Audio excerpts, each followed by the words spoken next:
Hello everyone, welcome to Math 115, College Algebra. So in this section, section 2.7, we're going to talk about linear inequalities and absolute value inequalities.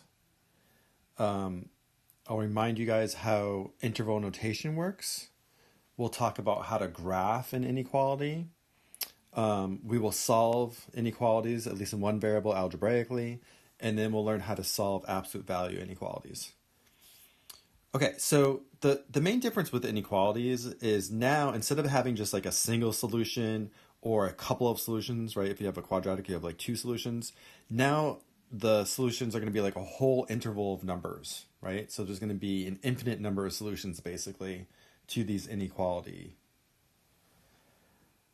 So the key thing to solving a linear inequality in one variable is you solve it as if it's an equation, right? So if you look at this example here where I have x minus 15 is less than 4, imagine that the inequality, the less than symbol here, is just an equal sign, right? It's an equation.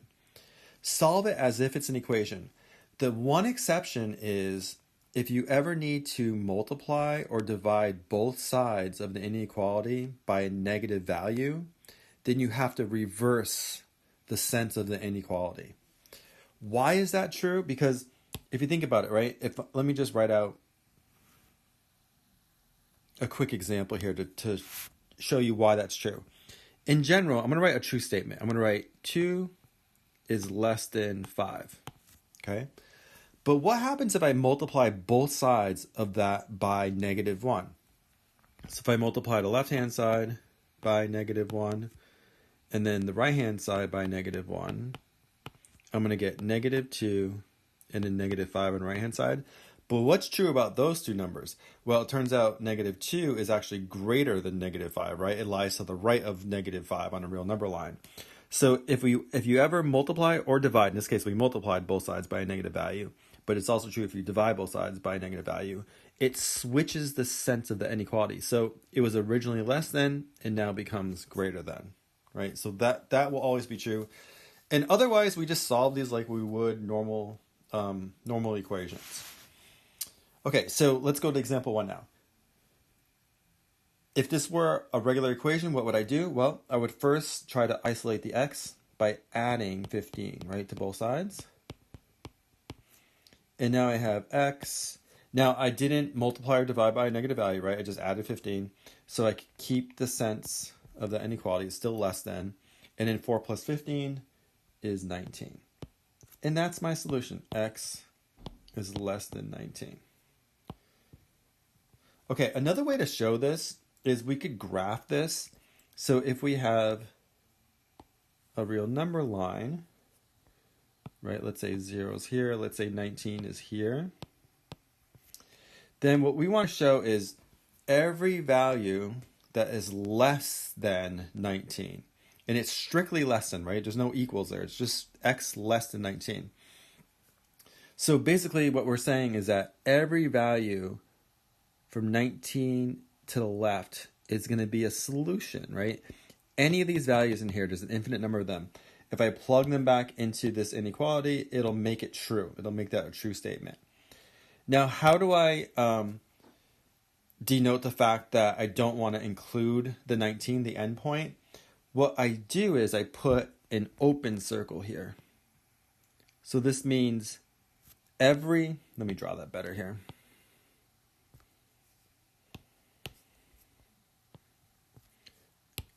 So with an open circle there at 19, it means every value less than 19 is a solution, but not including 19. Okay, so you can interpret like this. An open circle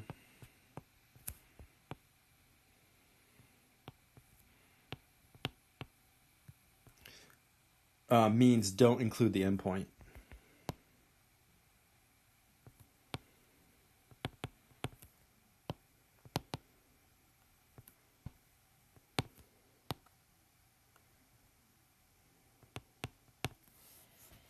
Okay, another way that we can denote the solution is by using something called interval notation.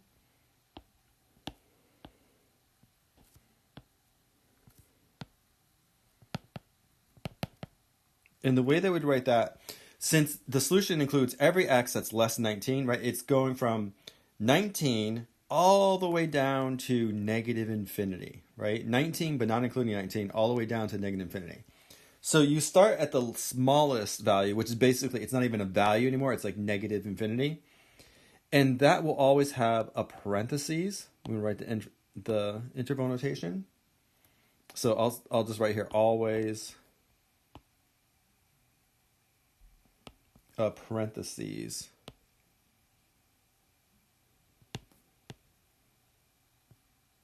You can spell it right here.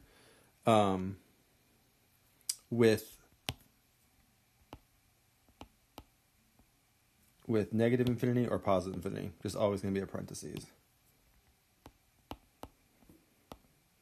Because it's not really a number, right? It's like saying it's a limit as it gets smaller and smaller and smaller forever. And then comma, and we want to include all the values up to what? Up to 19, but not including 19, right? Because it's strictly less than 19. There's no equals here. It's less than. So how do we denote that? Well, remember, graphically, we denote it with a circle. If you're using interval notation, you denote it with a parentheses. So in this case, the parentheses means don't include the endpoint.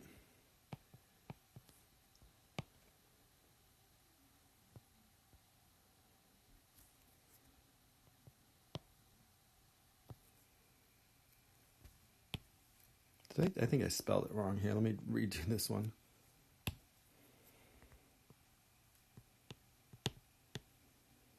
Yeah, parentheses means don't include the endpoint. Okay, so those are three different ways of writing the solution: as an inequality, as a graph, and an interval notation. All right, here's another. We'll do a few more examples here. Another example. So normally, if this were just an equation, how would I solve this? Well, I would start by getting rid of that negative 10, right? Because I want to isolate the x on the left-hand side. So I would subtract 10 from both sides. So I have negative 3x. I'm just subtracting 10, right? I'm not multiplying or dividing by a negative value, so I still have less than. And then 16 minus 10 is 6. And now to take x by itself, what would I normally do if this were an equation? Well, I would divide by negative 3, right? Because I want 1x. Whatever I do to one side, I do the other side. But now, because I'm dividing by a negative value, I have to switch the sense of that inequality. So it becomes greater than, and then 6 divided by negative 3 is negative 2. So that's the solution written in terms of the inequality. In terms of a graph, it would look like this. So let's say here's 0, here's negative 2, and then I don't want to include a negative 2, so I have an open circle, and then everything greater than that, right? All the way to positive infinity is going to be a solution. And in interval notation, I would write that as parentheses, because I don't want to include the negative 2, all the way to infinity. Infinities and negative infinity always have a parentheses. Okay, and then the next one, I would start by adding 2 to both sides.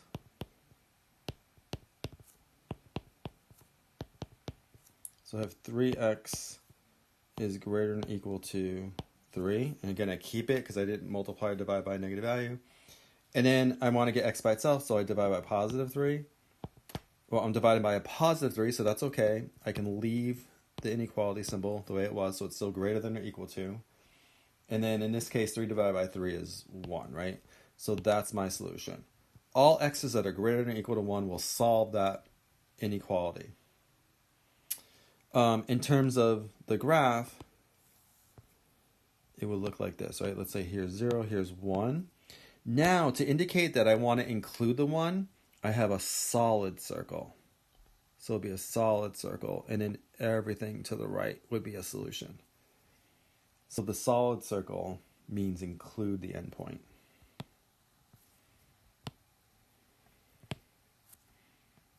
A solid circle. means include the endpoint. And then in terms of interval notation, how do I denote that I want to include the endpoint? I use a square bracket.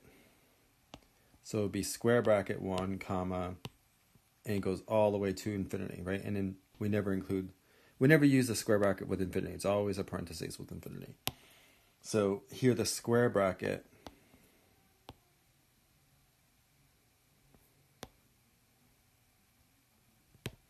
means include the endpoint.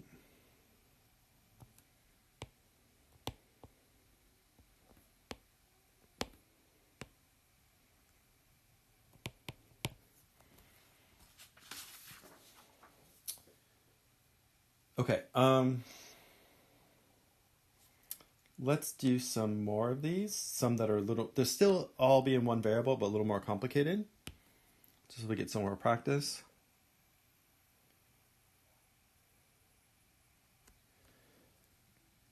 Here's another practice with just interval notation. How would we write all real numbers greater than 4? Well, let's say I call the solutions x. So all real numbers greater than 4 would be x greater than 4. Right? As a graph, it would look like this.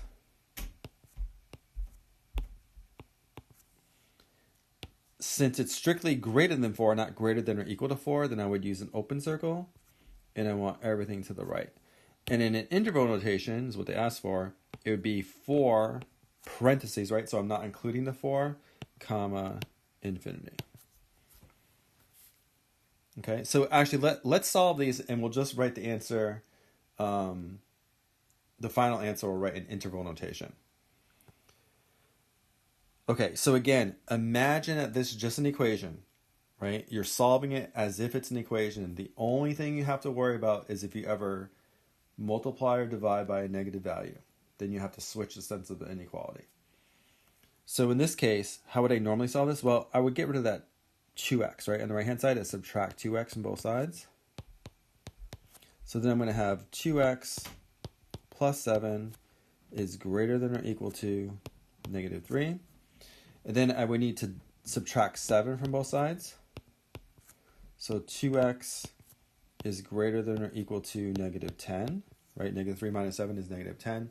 I still haven't needed to change the sense of the inequality. And then finally, I would need to divide by positive 2. Since it's a positive 2 I'm dividing by, that's okay. So I keep it greater than or equal to. And then negative 10 divided by positive 2 is negative 5. So that's my solution as an inequality. If I want to write an interval notation, then it would be bracket negative 5, right? I want to include that endpoint negative 5 and go all the way to infinity. And then this doesn't have a bracket, right? Infinity always has a parentheses. Okay, next one. Let me just bring the x's to the left. So I'll subtract 10x from both sides. So I have 13, and then negative 7x minus 10x is minus 17x. It's greater than or equal to negative 4. Again, I subtracted 10x, right? I didn't multiply or divide by a negative, so I still keep the same sense of the inequality. Now I'm going to subtract 13. Okay, that's okay. Still leave it as greater than or equal to. And then negative 4 minus 13 is negative 17. But now, to get x, I need to divide by negative 17. Whatever I do to one side, do the other side. And here is where I have to switch this. Now it becomes less than or equal to. Right? And then negative 17 divided by negative 17 is positive 1. And then in interval notation, I'd write this as it's going from negative infinity all the way up to 1, including 1, right? Oh, sorry, all the way up to 1, including 1. So this is going to be a square bracket there. All right, and then the last one,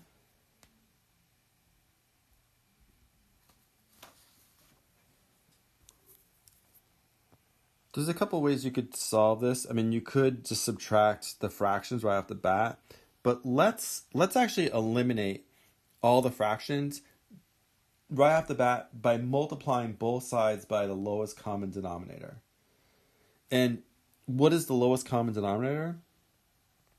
So I'll say, let's start by multiplying both sides by the lowest common denominator. And the lowest common denominator, remember, is the lowest common multiple of the denominators, which in this case, 6, 4, and 3. So if you were to factor these, right, 6 is 2 times 3, 4 is 2 times 2, and then 3 is already prime number. Then I have to take each factor, the greatest number of times that occurs in either of the factorizations. So I need to take the 2 twice and the 3 once, I guess, right? So 12 would be the lowest common multiple or lowest common denominator. It's the lowest number that 6, 4, and 3 will go into evenly. So I'm going to clean everything up by multiplying both sides by 12 to start. And I'm multiplying by positive 12, right? So that's not going to affect my inequality symbol. It'll still be less than or equal to.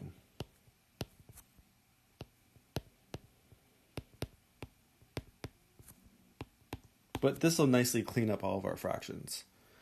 Okay, so if I distribute this in, first of all, the way to think about this is 12 divided by 6 will simplify to 2. And then I have 2 times negative 5x, right? 2 times negative 5 is negative 10. And then I still have the x here. So it's like negative 10x. Less than or equal. Distribute into 12. 12 times 3 over 4. Well, 12 over 4 is 3. And then 3 times 3 is going to be 9. And then 12 times 8x over 3. 12 divided by 3 is 4. 4 times 8x is going to be 32x.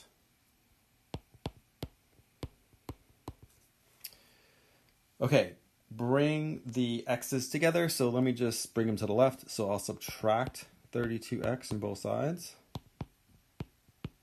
So I have minus 42x is less than or equal to 9.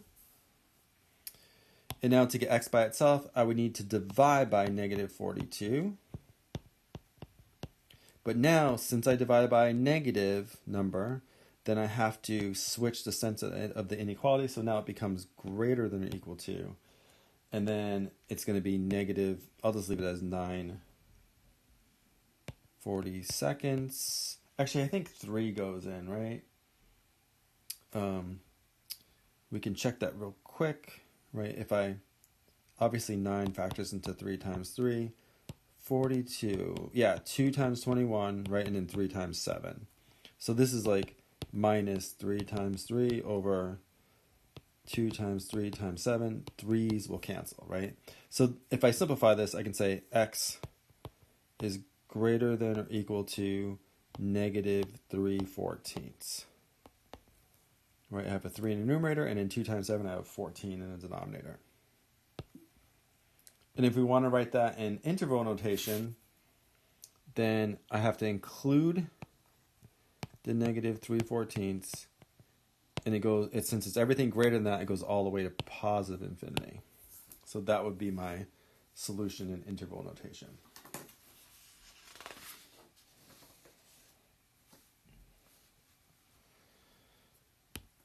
Okay, what about compound inequalities? So for example 7 here, it says solve, and the way you can read this is that 2x minus 8 is greater than or equal to negative 10, and 2x minus 8 is less than or equal to positive 10. Okay, you can read it all in one step. You can say 2x minus 8 is greater than or equal to negative 10 and less than or equal to positive 10. Right? So if it's like trapped in between, then it's really, you have like 2 inequalities and you combine them with and, basically, if it's trapped in between. Right? So that's one example of a compound inequality. Now, there's a couple ways you could solve this. In this case, what you can do is you can do whatever you would do to both sides, but now in some sense there's kind of like 3 separate areas. like 3 sides, if you want to think of it that way. So in other words, I need to, let's say I want to isolate the x, right, in the middle. So I need to get rid of that -8. So I'm going to add 8. But I have to add it to this side and this side as well. Okay, so then -10 plus 8 is -2. I still have less than or equal to because I didn't multiply or divide by a negative value. 2x less than or equal to, and then 18. And then how would I get x? Well, I could divide by 2, but again, positive 2, right? And wherever on the left-hand side, I also have to divide by positive 2, and the right-hand side divide by positive 2. So then I'm going to get x. Again, I divide by a positive number, so I can keep these in the same direction. -2 divided by positive 2 is -1. And then 18 divided by 2 is 9. So this would be the solution. So basically it's saying if x is greater than or equal to -1 and less than or equal to 9, so things like 0, 2, 3, 3.4, pi, they're all in this interval here, right? If you plug those in for x, it'll make this compound inequality true, right? Any of these values in that interval will make that compound inequality true. What does this look like graphically? Well, if you were to draw this, let's say this is 0, let's say this is -1, and this is 9, then it's going to go from -1 all the way to 9, but since it includes the endpoints, you would draw them as closed, filled in circles, right, or closed circles. Okay, and then as an interval notation, it would just be square bracket, -1, because I want to include that all the way to 9, and I also want to include 9, so square bracket. All right, the other way that you could solve this problem is you could do these things separately, right? Remember, we said that this means, right, this means 2x minus 8 is greater than or equal to -10, and 2x minus 8 is less than or equal to +10. I could solve them separately and then put them together, right, knowing what and means. So let me just show you that quickly. You could do this separately. So I'll say, or you could solve separately.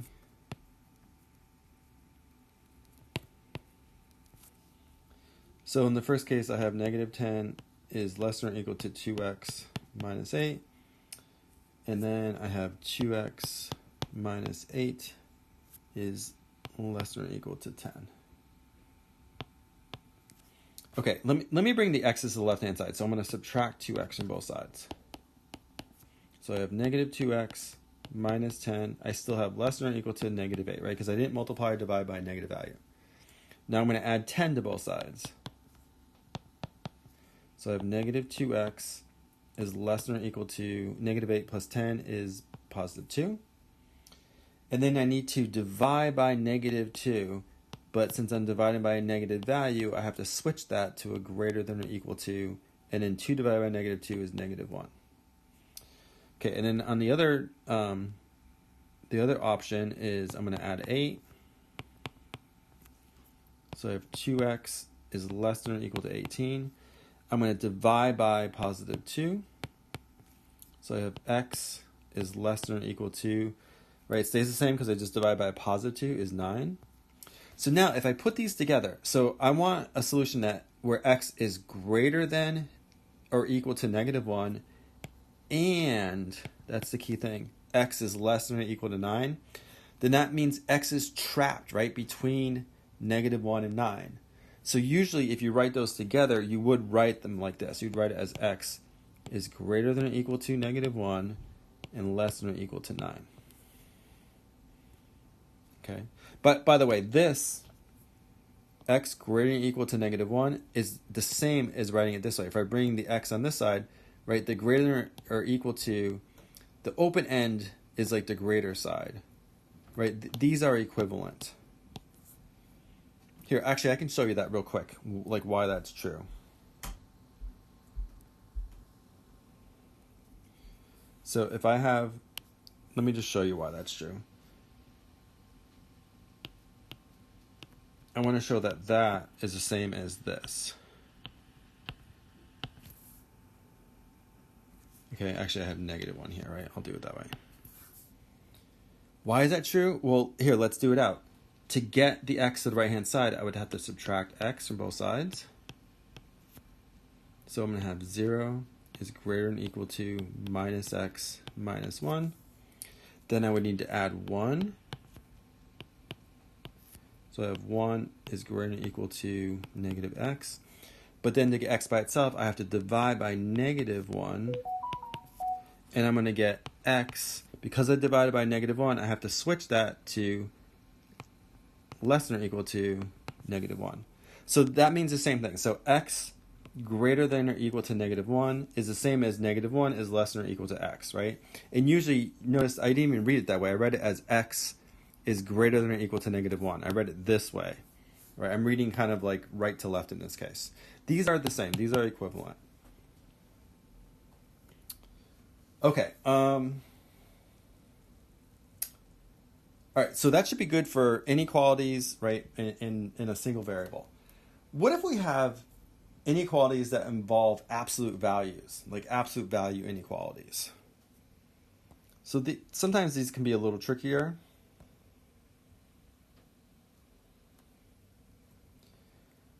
So for instance, if we have, well, actually, before I even start, what does it even mean to be an absolute value, right? If I say absolute value of A, what does that mean? One way of interpreting this is you could say this absolute value of A is the distance from 0 to A, right? So if you have, say, the absolute value of 7, here, I'll draw this out here.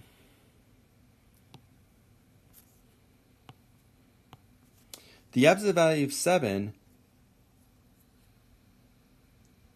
is going to be 7, right? The distance from 7, the distance from 0 to 7 is 7 units, right? So this distance is going to be 7. But what about the absolute value of -5? Because we're talking about distance, right, which doesn't have any signs, it's always going to be non-negative. How far is -5 from 0? It's still 5 units away. This is 5 units away.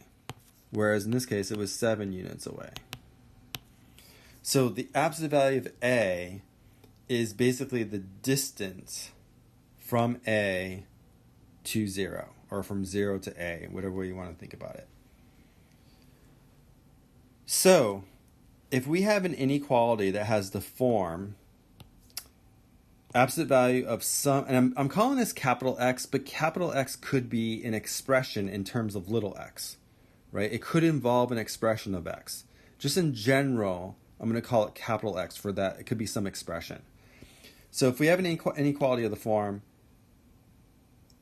absolute value of capital X is less than k, this means all values capital X whose distance from 0 are less than k.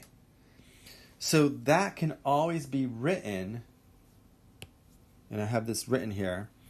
So if you have this situation, then immediately you can write it as, this is equivalent to saying x is less than k and greater than minus k.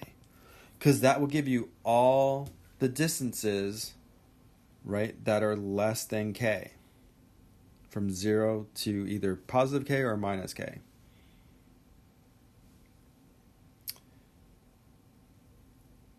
Okay, and of course if we're including the endpoints, then we just write this as capital X could be less than or equal to k, greater than or equal to minus k.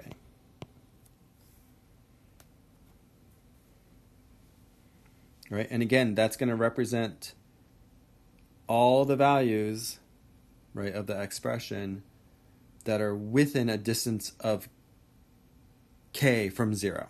That's the best way to think about it. And then if we go the other way, if we have greater than,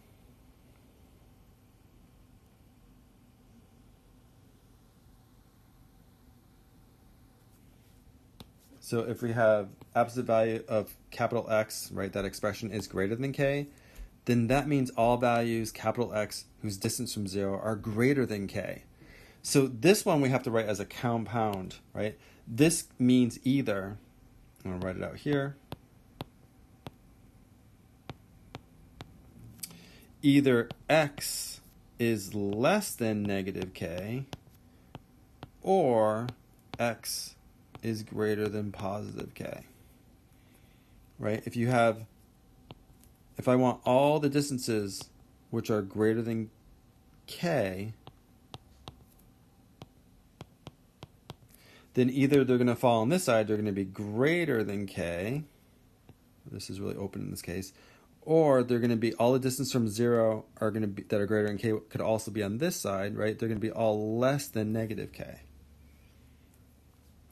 And then, of course, if we include the endpoints, it's the same thing, except I just include the endpoints, right? So if I have absolute value of x is greater than or equal to k, then that translates into capital X is less than or equal to minus k, or capital X is greater than or equal to positive k.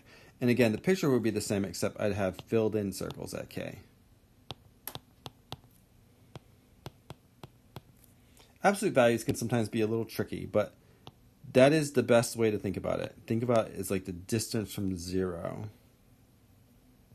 So those would be all the solutions. Okay, so let's do some examples here. This first example, right, has this form that we just saw here, right? It's absolute value. This 2x minus 8 is like our capital X. Okay, so in this case, our capital X is the thing underneath the absolute value, right? It's 2x minus 8. So we can immediately write this as this. It's either 2x minus 8 is less than minus 1, or 2x minus 8 is greater than positive 1. And then we solve it like we normally would, right? So I would add 8 to both sides. I have 2x is less than 7 divided by 2. So x is less than 7 halves. Or, and in the other case, I add 8. Add 8. I'm going to have 2x is greater than 9 divided by 2. So x is greater than 9 halves. All right, now how do I write this solution in interval notation? So first of all, to write the first piece, x is less than 7 halves, that's going to be negative infinity, right? Because I'm anything less than 7 halves. So it goes down, negative 100 is the solution, negative 1,000, negative 1,000,000, all the way to negative infinity, all the way up to 7 halves. I don't want to include 7 halves, right? Because I have strictly a less than, there's no equal there. So what do I need? I need a parentheses. To represent the or, we use a union symbol. So like think of it as a U. So this union means like or.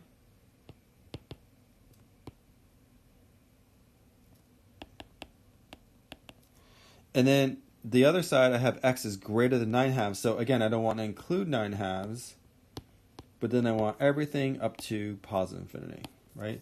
That would be my answer. Now, what does this look like graphically? Well, if I were to draw a graph here, so here's 0. 7 halves is like what? Like 3.5. Let's say 7 halves is right here. And then 9 halves is like 4.5. Let's say it's right here. So this would be, don't include 7 halves, so I want everything to the left. Those are all solutions. And don't include 9 halves, but everything to the right. Those are all solutions. So anything that's in here, any of these, will make this original absolute value inequality true. If I plug any of those x values in for x here, it's going to give me a true statement, anything that's in that interval.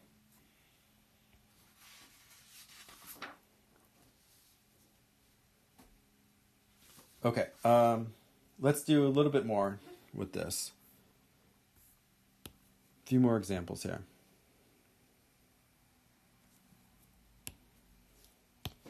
Okay, what about this one? Well, this one has the form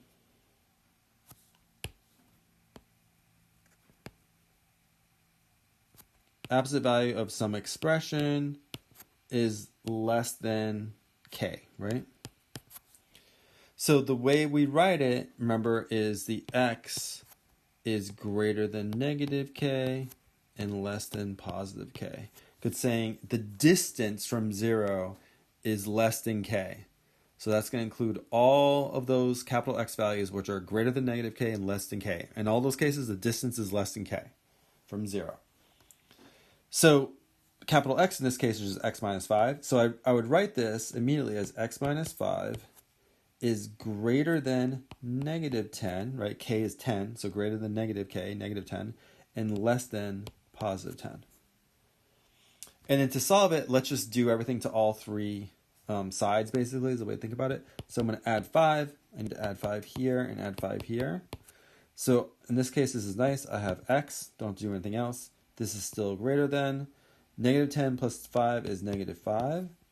And then 10 plus 5 is 15. So that would be the solution. And then if I want the solution in interval notation, I would write parentheses, because I'm not including the negative 5, comma, 15. And I also don't want to include that, so also parentheses. So that would be the answer in interval notation.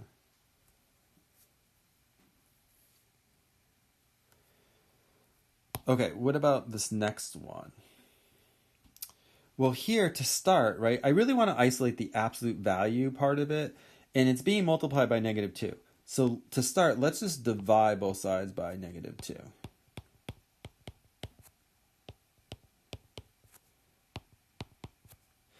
But, and sometimes I get goofed up on this myself, right? You got to be careful. I divided by a negative value, right? So that's going to switch my inequality to greater than or equal to, and the negative 6 divided by negative 2 is positive 3.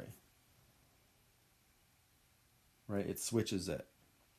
So now I have the form absolute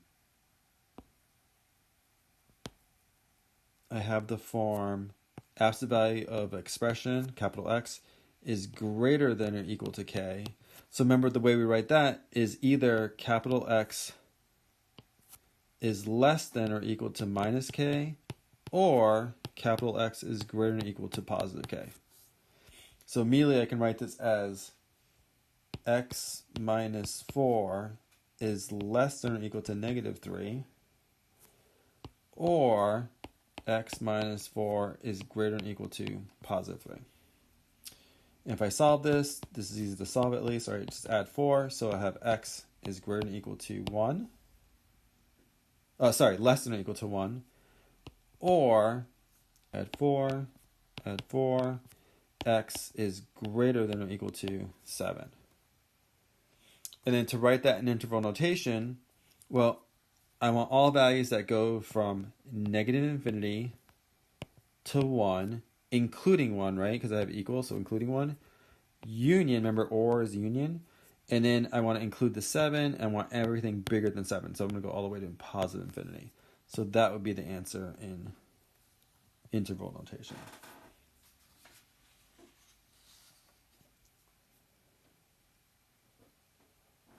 Okay, and then one last one. Let's see here. Let's start by, I could, I guess, multiply by negative 2. Let's start by dividing by negative a half. Actually, before I do that, let's bring the 3 over. Okay, so I'll subtract 3. So I have minus a half, absolute value of 4x minus 5 is less than negative 3, right? 0 minus 3 is negative 3. But now I need to divide. I want to get rid of that negative a half right out front because I want the absolute value isolated by itself. So I'm going to divide by negative a half. Divide by negative a half.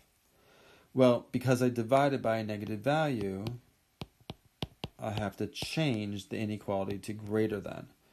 And then what is negative 3 divided by negative a half? It's positive 6. Right? If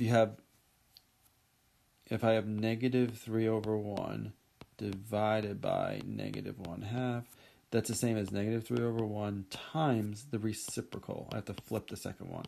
And that's going to be positive 6 over 1, which is 6. Okay, so now this has the form absolute value of an expression, capital X is greater than K. So this is going to be, the expression has to be either less than negative K or greater than positive K. Right? Those are the two ways that the distance could be greater than K. The distance from 0 will be greater than K. So one possibility is that 4x minus 5 is less than negative 6. Or the other possibility is 4x minus 5 is greater than positive 6.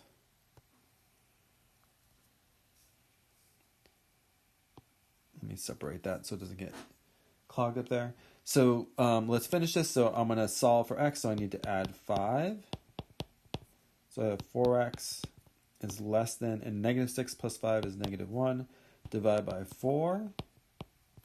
So x is less than negative 1/4. And then on the other side, I'll add 5. So I have 4x is greater than 11, divided by 4.